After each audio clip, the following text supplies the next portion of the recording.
பாஜக தமிழ்நாட்டில் எப்படியாவது கால் ஊன்ற வேண்டும்.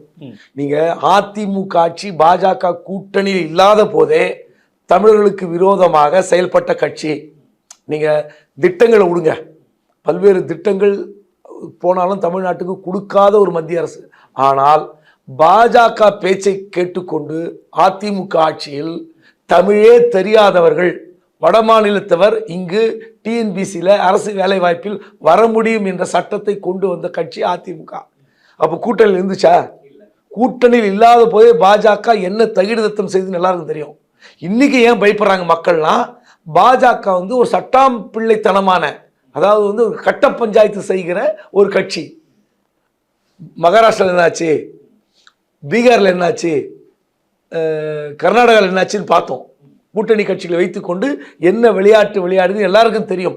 ஆனால் அதிமுக தெரியாதா? இல்ல அதுதான் கேட்கிறாங்க. இல்ல அதிமுக தெரியாதா? மாநிலங்கள் உதாரணங்கள் இருக்கிறப்ப ஒரு 4 வருடம் முதலமைச்சராக இருந்தாரு அதிமுக பொதுச் செயலாளர். இது தெரியாம போய் எதுக்கு அலையன்ஸ் வைக்கிறாங்க? அதுவும் தேர்தலுக்கு இன்னும் 10 மாசம் இருக்கிறப்ப டூ இயர்லியா இவ்வளவு அலையன்ஸ் ஃபார்ம் பண்ணதுக்கான தேவை என்ன? அப்ப இந்த புரிதல் கூட எடப்பாடிக்கு இல்லைன்றதான் அவர் வைக்கக்கூடிய குற்றச்சாட்டு. இல்ல எடப்பாடிக்கு புரிதல் இல்ல. எடப்பாடி எப்படி கூட்டணி வைத்தாருன்னு அனுராஜாவுக்கும் தெரியும், உங்களுக்கும் தெரியும், எனக்கும் தெரியும். விரும்பி போய் கூட்டணி வைக்கல. ஒரு நிமிஷம் நான் சொல்லிடுறேன். விரும்பி போய் கூட்டணி வைக்கல, அவரை ஏதோ ஒரு நெருக்கடியில் தள்ளி கூட்டணி வைத்திருப்பது உண்மை.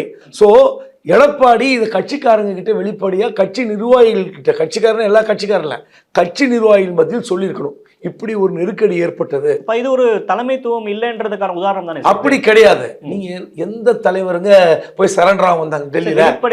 டெல்லியில எந்த தலைவர் சரண்டரா வந்தாங்க சொல்லுங்க, பட்டியல் போடுங்க. எந்த தலைவர் போடல. ஏன்னா அதிகாரம் டெல்லியில் குவிந்து இருக்கிறது. ஏதோ ஒரு சட்டத்தை வைத்து, ஏதோ ஒரு பிரச்சனையை வைத்து உங்களை மடக்கி உங்களை அவங்க வழிக்கு கொண்டு வருவதற்கான வாய்ப்பு மத்திய அரசுக்கு இருக்கிறது.